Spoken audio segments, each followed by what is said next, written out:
So many people say to me, blokes who I regard as much tougher blokes, physically, whatever, especially on the footy field, like they're just absolute terrors. They could just kill people.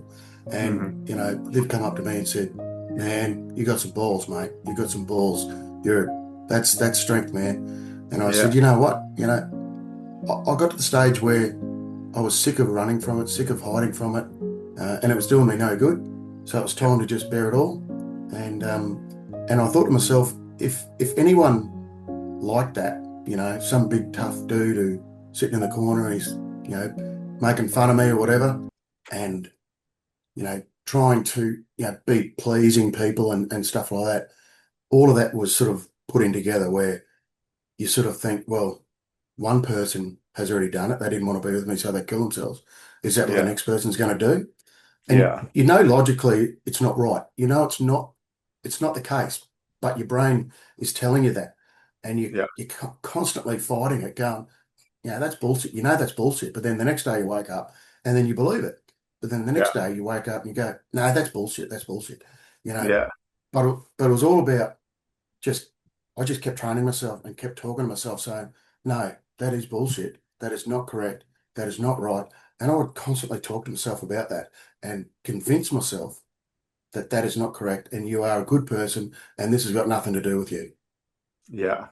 Well, that's why you said like the logical, because I was in that, like the suicidal ideation phase at one point, and it's like now I look back, like depression, like not, I don't know what your girlfriend was going through. I don't know, but for me, like depression, it just lies to you. It lies to you and Yeah. makes you think and do illogical things.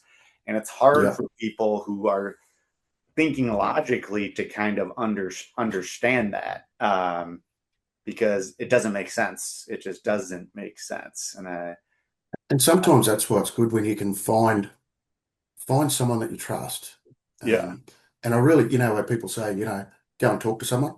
I don't think it's that simple. You Mhm. need someone that is really on the same level as you, the same wavelength, understands, has that empathy. Um, and if you can find those people, because sometimes you can find people who have absolutely no idea what you're talking about, and Yeah. they actually get scared and they run away, and you can tell Mhm. straight away, these sort of Yes. people.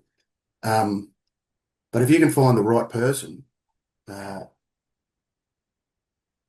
and you tell them what's going on in your brain, and don't be afraid of them, no matter how crazy it sounds. It's not until you probably verbalize it and then you get a response from your friend or your person who you're talking to Yeah. that gives you the logic, and then it makes you think, yeah, what I was thinking was, yeah, it doesn't make sense. But in your Yeah. brain, it makes sense. But when you verbalize it and then someone sort of assesses it and gives a logical response to it, it does actually go, yeah, Yeah. that doesn't make sense. I don't know why I'm thinking that. Yes. So No, it does I know. help. Yeah. I know exactly. Yeah, exactly what you're talking about. So I know you said you need to find, was there anything that happened after that moment? Like, did the police force, was there any sort of debriefing or any sort of mental health person that they got you in touch with? Or were you just kind of left on your own, I guess you could say?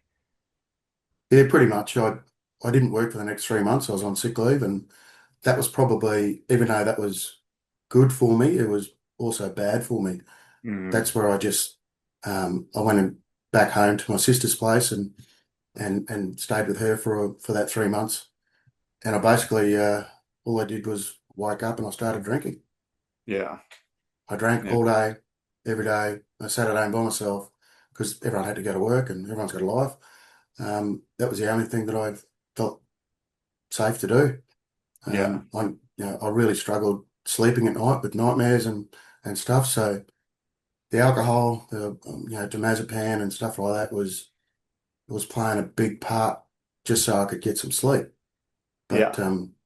it then became an unhealthy habit to do that because that was the Hmm. only way it could happen. Yeah. And you said, I mentioned this, but whenever a lot of these, because I'm Irish background, I'm assuming, right? You said? Yeah, yeah. Yeah, so My dad's name's Paddy Maguire. yeah. Well, mine was it's Maley now, but it was like O'Malley back in the day. And I always talk about like, the Irish, there's obviously the drinking culture that happens, but I think it's more the culture of like kind of what you were talking about earlier, that quiet, stoic person. And I think what ends up happening is then it might be the mental health thing first, and then that leads to the drinking aspect, and not the other way around. I don't know. It's just like I've always thought that like there is that culture within the Irish people. It's just like quiet, stoic. We're not going to talk about anything. Did you kind of have that ingrained in you a little bit? Yeah, absolutely. Like for Yeah, years, I, only my closest friends, and now my wife, knew what had happened back then because I kept running from it, or I'd move to a different town and start fresh again. And, no one knew that history, yeah, especially when, this book came out and people I'd have been friends with for the last 10 years just said to me, I had no idea. I yeah. had no idea this had happened to you. I said, well, some of them might have been other coaches that I'd coached with. And I go, well, it's not like half time I'm going to tell you this shit, am I? It's Well, that okay. I've noticed too. I like that's how I have to deal with some of this stuff, like the sense of humor. And I've seen some of the stuff you do, and like you have me laughing, even when sometimes you're talking about like really serious stuff. Like I was laughing because of some of the stuff you said while talking about it. Is that sense of humor, is that one of the ways you've been able to cope sometimes? Yeah, yeah, exactly. Like I'm also aware that I use it as a distractive sort of thing for myself. Yep. And sometimes I have been given the advice that, I have used humor at the wrong times, Yeah. um, as a bit of a masking thing. Yep. Yeah, I'm fully aware of that. But I do like making people laugh. I do like making people feel good about themselves and being in a happy sort of place. And I sort of think that we can still talk about these serious matters and still have a laugh about it instead of, Yep. tearing up and feeling all sad about yourself. And I think that's part of normalizing it. Yeah. We can still, it doesn't have to be a really sad sack of shit, topic to, because no one then wants to talk about it. But if it's Right. fun and, Mhm. and we can have a laugh in between certain things, you can still do that. Well, and I think what I have found is like when I can joke around about certain things, it kind of lets other people know I'm doing okay. And like when they joke around about stuff and I laugh at it, again, it lets them know that I'm doing okay. Yeah. And the fact that they joke around about it's like, okay, now I know they're accepting of what this is in a way. A- And that's exactly how I wrote my book as well, because I knew that I really was targeting sort of males, Yeah. that didn't want to sort of talk about things. And I thought, well, how am I going to? Well, actually, I didn't really make a concerted effort because that's just the way that I write and talk. But I knew that if it was just going to be all sad and gloomy, no one's going to want to read it. Yeah. Yeah. So, a couple of the first drafts that I did, I gave to a few friends and cousins and certain things, and you know, every one of them said the same thing. You had me bawling my eyes out in one page, and then 2 pages later, I'm bloody crying my eyes out with laughter. Yeah. I said, I, good, that's awesome. I think that's like I've learned that too. Someone said a great speech, you have them laughing, you have them crying, and then you have them wanting more. Like that is the element of a good speech. And I'm sure the element of a good book too. Um, well, I guess I wanted to kind of get it. Sorry, we've been talking for a while. I've just been really enthralled with all the Mm, stuff that you've been saying. I want to talk about like your life as like that undercover and how that maybe affected your mental health when you were working. You became Donny. That was your alter. I guess it's not alter. I don't know. I don't know your pseudonym. I guess you could say, or your alter ego, it was Donny. my new identity. Yeah, It was something that I did, which which was my way of coping from the death of Karen. I felt there was no future for me anymore, and I sort of thought, well, I've got nothing to lose, and I put myself in situations that by rights I shouldn't still be here. yeah, But I think I look back now and I go, well, maybe the attitude and my nonchalant sort of careness allowed me to survive yeah. a couple of the really hairy situations that I was in, Mm-hmm. um, because I was probably showing absolutely no fear whatsoever, with a gun to my head or something like that, where I just didn't give a shit. And I'd Yeah. say that that might have come through, and the crooks have probably realised, hang on, this bloke doesn't give a shit. Yeah, like So, this guy's out of his mind. yeah. You probably scared him. I Yeah. did. Well, I actually did scare these crooks one night. One night, I got put in a watch house with two people. They were two brothers, and they're alleged to have cut a bloke's head off and put it in a plastic bag, and the police found it in the boot of a car. oh my And God. so my job was to go in there and elicit um, a confession out of them. And you know, I went in there thinking that to cut a bloke's head off and put it in a plastic bag, they've got to be pretty tough buggers.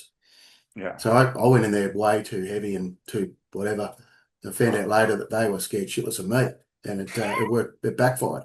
yeah, I'm sure. Uh, Now, that was, I think I asked you this when we talked the other day, but like, did you feel like your the struggles you were having with your mental health, did that make you better at your job? Because what I found is that I became a great actor with like the depression. I became a great actor, and I think a lot of actors like in Hollywood deal with mental health issues. But I think one of the reasons they become great actors is because they do it throughout their whole lives. They're constantly acting to kind of cover up their mental health struggles. Did you feel that at all at times, like that it helped you become better at being an undercover cop? I don't think I don't think it helped me better as an undercover cop because what I what I reckon I did back then was being Donny allowed me to be totally free, and it allowed me not to have any worries. It allowed me to be reckless, allowed me to be carefree, and just lived a life of a criminal where I basically, just hung out at bars, hung out at pubs, um, strip joints, just everything, and it was a pretty exciting life. And Yeah, going back and being my old Todd, every 3 months I'd sort of go back to my hometown and spend a couple of nights with my parents or my family and or my girlfriend at the time back then, and that's when that's when everything would come back and bite you on the ass as well, like coming back to reality, and that's when I'd have to start sort of pretending that nothing was wrong and all that sort of stuff. Um, yeah, but I think when I sort of left and went back into being a detective and being a normal copper, that was probably when I was acting just as much then, so no one would work out what was going on. yeah, yeah. Mm. Well, when you're doing that line, when you're undercover, do you not? Because I guess I talked about the sense of community before, and I'm sure you got that within the police within the police, you have that sense of community with these guys. But when you're undercover, you don't get to like see any of those guys ever, right? Like you are completely No, away. I couldn't be anywhere near any footy clubs. I could rarely see family and friends. You're basically totally isolated, and Yeah. that probably affected a lot of things. Down the track. At Hmm. the time, I didn't think too much about it. I still had struggles sleeping. The alcohol and the drug use certainly went up, um, but it was purely to try and sleep. But that Yeah. really knocked me around down the track when I sort of went back to try and be normal again. Yeah. Well, and when did you get the diagnosis of the PTSD? Was that during this time or was that way later? Yeah, it's probably a good 5 years later, I think. Yeah, Okay. and I, I thought that it was all gone. It was all finished. That was all whatever. Yeah. And it wasn't until I couldn't understand why I was so angry at things and irritable. And my sleeping was bad still, and I just you just go through those bouts of anger at the world, little things like that. And when I ended up you know getting married in 2004, Hmm. and I'm still married now to the same lady. And it wasn't until she sort of said, you know, it's like walking on eggshells around you. I don't know whether you're going to blow up or whether you're going to be happy, and you're like a time bomb type thing. And I couldn't see that in myself, but I Yeah. had to I had to accept what she was saying, and I really wanted to address that and try and Yeah. fix it. So I'd go to a doctor purely to make her happy, but then you realise that you get that diagnosis, and um, you know and initially you think, shit, something's wrong with me. You know, Hmm. PTSD, that sounds really serious.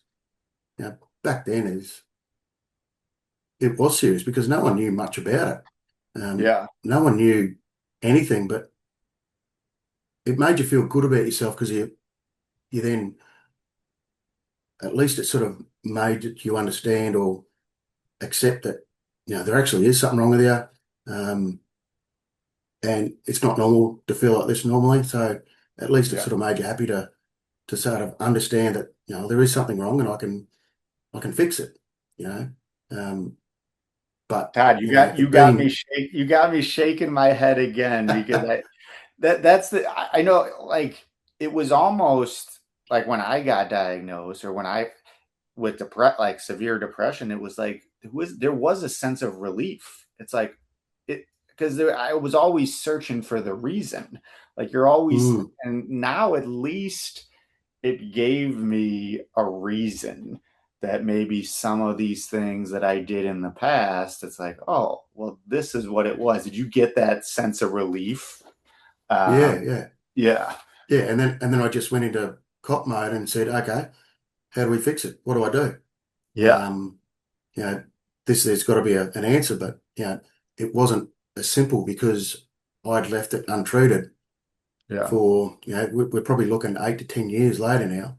yeah, I'd run from it. I'd used alcohol and drugs to escape it and numb it and push it down, uh, and then that's where it festers and it just gets bigger and bigger, and then you think you've done the work to get through it, but you've really only scratched the surface. So you sort of keep going again, and then yeah, it wasn't until yeah, probably another 10 years later where it sort of really hits hard again, yeah, and that's when you go, okay, got to take this serious, you know, yeah, and I and this is exactly what I say to my the fellas that I coach and anyone that I talk to if I get an opportunity, and that's why I thought this would be a really good platform to explain that, especially with the basketball that you coach and so forth. Um, you know, when this thing happened to me, um, you know, it was through no fault of my own, where my girlfriend suicided, and to see that and to be exposed to that traumatic event, along with so many other traumatic events that I see, in undercover and then just general policing, you know, they all sort of cause injuries to your brain, Mm-hmm. and you can't see them, but you know that they're there because you don't think the same as what you used to, and things are a little bit different. And I say to some of the fellas, that I coach and have the opportunity to talk to, that if you're playing a game on Saturday and you get a big hit or you roll your ankle and you've actually broken your ankle and you've got a bone sticking out, it's a compound fracture or something like that. And are you going to get up and um, just pretend nothing happened Yeah. and not tell anyone? Or Yeah. are you going to tell your coach, tell the medical staff, tell the trainer, and everyone says, yeah, I'm going to tell them because, I've just broken my ankle. Mm-hmm. And I go, okay, and then what's going to happen after that? Well, I'll probably go to the hospital and get it fixed and get pins in it, get plaster on it. Okay, yep. And then what's going to happen once you get your plaster on? Well, I'm going to do physio. I'm going to strengthen all the ligaments and the muscles around it. Yeah. Mm-hmm. Okay. Yep. And then what's going to happen? Well, I'm going to just continue it until it gets probably stronger than it ever was. I said, okay, well, your brain's no different. Your brain Yeah. is absolutely no different. So when you have something, when you've identified that there's something going on in your brain, put your hand up and say, something's happened, Yep. same as your ankle, and then go and start getting it fixed. And then once, you get the initial treatment done, then go to your brain physio, work out whatever it is that soothes you and helps you and gets you stronger again. Podcasts can help, therapy can Mm-hmm. help, talking to your best mate can help, finding, being around footy clubs, being around like-minded people. It doesn't just have to be any footy club. It could be just a community, Yeah.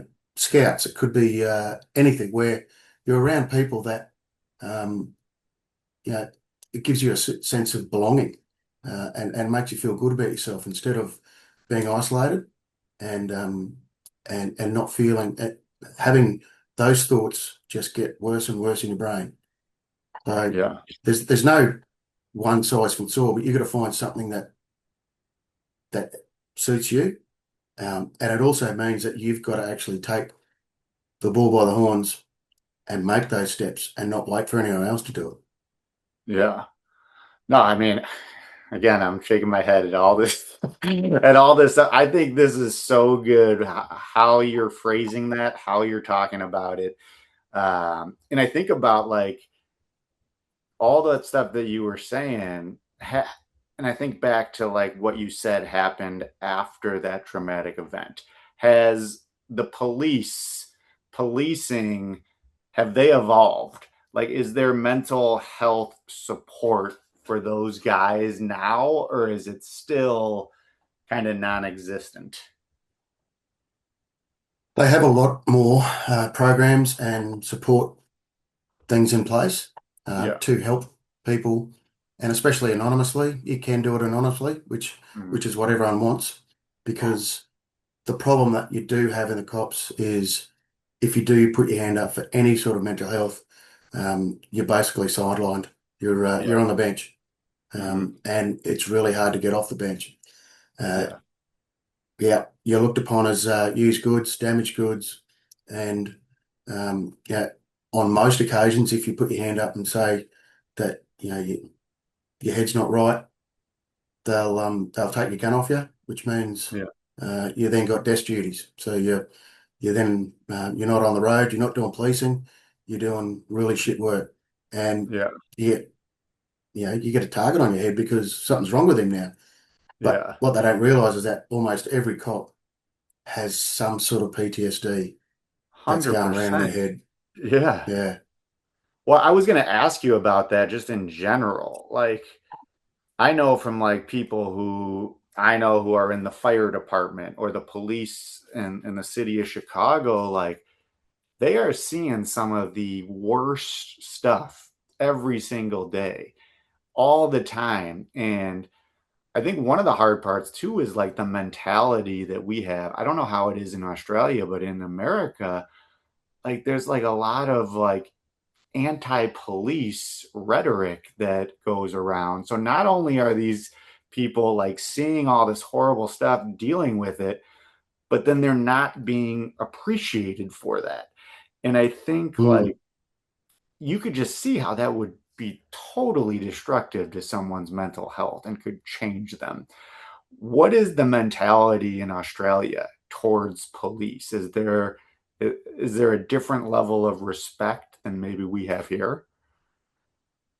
I think we see more, from what I can see in the news over in America, and hopefully that is a reflection of it. You probably have more riots and more um, protests and so forth about it.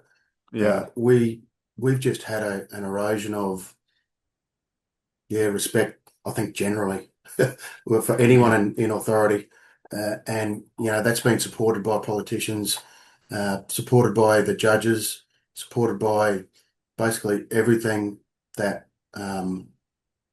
supports law enforcement or any enforcement where people just don't like being told what to do anymore, and yeah, they will buck the system and they'll fight it and they'll argue, and most times they'll end up being right because you then send them to court and the judge agrees with them and gives them a slap on the wrist.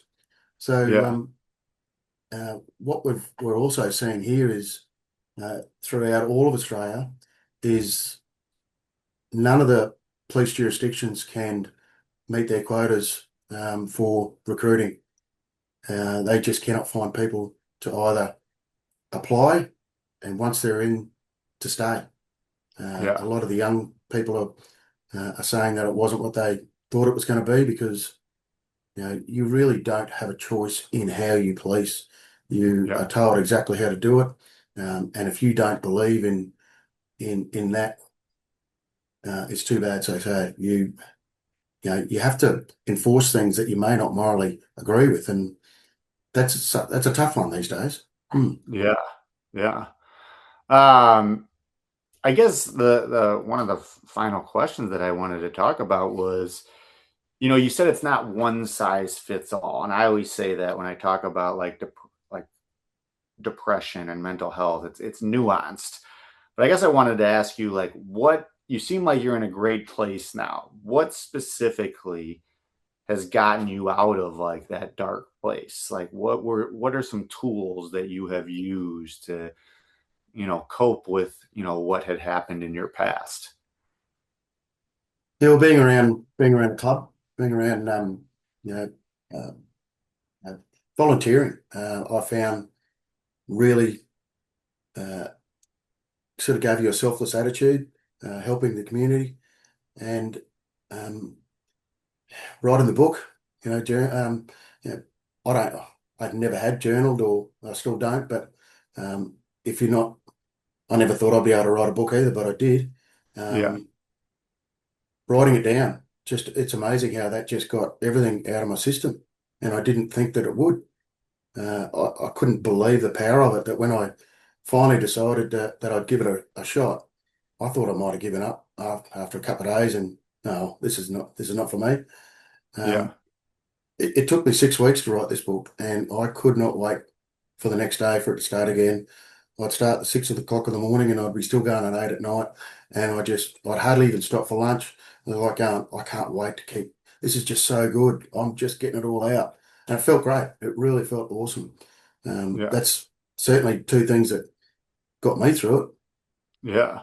Did you get any type of like professional help at all either, or was it just no? You just kind of that's awesome that you were able to Like do that. medical, like Yeah, did you get any mental like health. medical Is it? help or I therapy? have. I've over the years, I always have, Mhm. um, but I also always thought that none of it had worked because I had this. I had this thought in my mind that they were supposed to fix me, and I'd Mhm. sort of walk out of there going, "Well, I feel the same," you know, Yeah. all that sort of thing. But um, listening to podcasts and social media things where people are telling their stories about, little grabs on certain things, really helped me normalize the feelings in my brain Mhm. about, what I was going through, because prior to that, I didn't have anyone that I could sort of resonate with. Mhm. Um, so a good example is finding a really good podcast that you love, and Yeah. just listening to different people's perspectives and listening to them, and some of the coping mechanisms that they've done. I listened to one day, and it's not something that I'd probably do, but a lady said, um, "Go back to what you did when you were a child," Mhm. and she said she went back to painting, and I thought, wow, that's pretty cool, and she absolutely loves doing that. Um, so I suppose I went back to playing footy. Mhm. So, Yeah, there you because go. that's what I did when I was a child, yeah. But yeah, that if that resonates with you, yeah, if there's something that you know that you did when you were a child that made you happy, take that up again, and take the focus off. You've got to fill the void with something that's even stronger.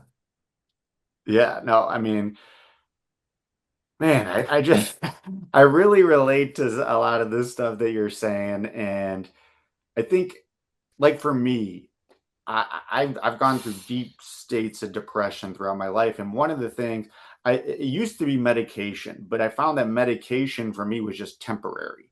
It could get me Mm, out of that tough spot, but I needed to work on preventing getting back in that tough spot, because I would just continue to do the same shit I always did. Like and then I get back, and then like the medication would get me back out.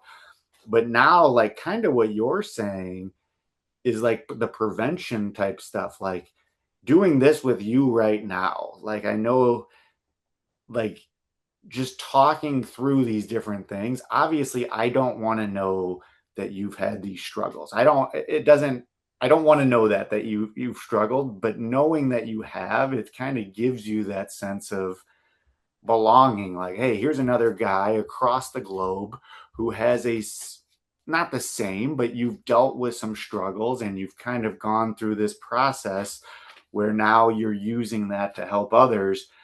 I don't know, that just talking on, like, that's why I continue to do this podcast. Like, I'm not mm, making money off of it, but I know it's helpful to other people, and it's definitely helpful for me.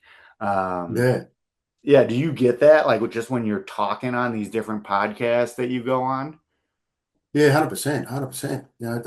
And that's why I wish I had something in the year 2000, 2001, 2, 3, 4, 5. Yeah. All I had back then was a psychologist, who was stepping me through it with a textbook, basically. I Yeah. didn't, and I really didn't, I didn't respond to it. I didn't like it. I wanted to hear other people with the same sort of struggles telling me how they did it. Yeah. And now we have that. We've got podcasts, we've got the internet, we've got all of these things. Yeah. Well, and I feel like the thing that you're talking about, I was a high school basketball coach for a long time, and then I gave it up. But now what I do is like I'm a physical education teacher and a health teacher. And I have like a class, I have these two basketball classes, and it kind of reminds me of what you're talking about with the rugby club. Like I feel like, and I play every single day with these kids. I know I'm Mm. going to tear my ACL or blow an Achilles, but I play every single day. But then I feel like I am kind of like that mentor to these kids. Like we talk about a lot of these different things, and just being that mentor for these younger group of guys, that's given me a big lift too. And Mm. um, I think that's kind of what you're saying. You get a big lift from that as well. Yeah, and trying to explain to people that, having an injury to your brain is not a life sentence. It's not the end of your world. It can be fixed, and it can Hmm. be treated, if you do the right things. Yeah. No, that's absolutely awesome. Well, before you go though, I want you to be able to where can people find you or your book? Like, I know that's not Oh, what this cool. is Yeah. all about, Yeah. but No, yeah, it's, I did. I told you I did try to get it, and Amazon. I got to go somewhere else because Amazon was like, you can't get it. I wanted to get it right away, and they said it was out of stock. But you said it's like yeah, it's apparently that's not right. Yeah. okay. So, All right. Well, I'm gonna try yeah, again then. give it another shot. But yeah, if you're in Australia, it's www.toddmaguire.com.au. Okay. And I I actually have them at home and I sign them and I put it in the envelope and you'll get a nice little message from me. And if you're outside of Australia, you can go with the Amazons and all of those sort of online bookshops. Yeah. Awesome. But Well, if Amazon does say it's out of stock, it's not right because it gets printed on demand, so it's a lie. okay. That's good to know. Um, and then where can people? Because I have a feeling, I just have a feeling my audience is going to absolutely love you in this episode. Where could they maybe find you, like on social media or Yeah, on anything? social media, I got a Facebook page which is Todd Maguire, ToddMaguire, and you should, a lot of people write it MCG, but I say that's Scottish. Yeah. Maguire is MAG. Yeah. Yeah. There you go. Um, it's Todd Maguire, author of Donny, Undercover Cop with a Deathwish. And then I have Instagram, Todd underscore author underscore Donny. Awesome. Well, Todd, no, I really appreciate you coming out. Like, I loved this conversation. I loved hearing about you. And I always close every episode. I have that concept, share selfishly, because I think by sharing our stories, not only can we help others, which I think you have clearly done, but I think you can also help yourself because Yeah, that's the Maley way, is what I say. absolutely.